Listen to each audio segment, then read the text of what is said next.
พี่น้องมื้อนี้ปล่อยเครื่องบินเด้อพี่น้องเด้อ F16 ขึ้นฟ้าแล้วพี่น้องไปแล้วฟ้าแล้วพี่น้องขึ้นฟ้าแล้ว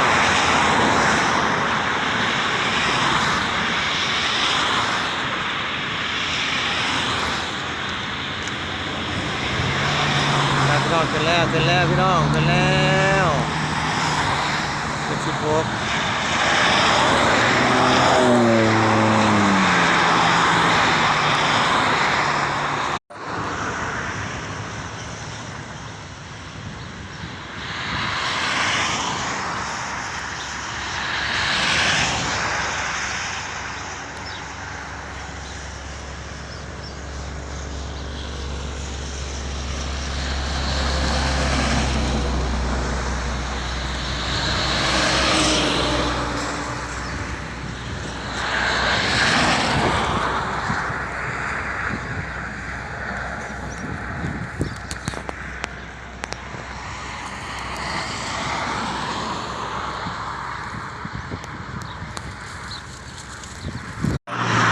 คือว่างูรุ่นใหม่ตัวใหม่ออกใหม่ล่าสุดพี่น้องงูกับเหยี่ยวอยู่นำกัน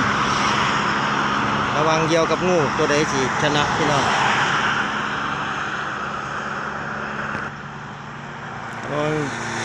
เครื่องบิน F16 พี่น้องกำลังสิปล่อยออกแล้วพี่น้อง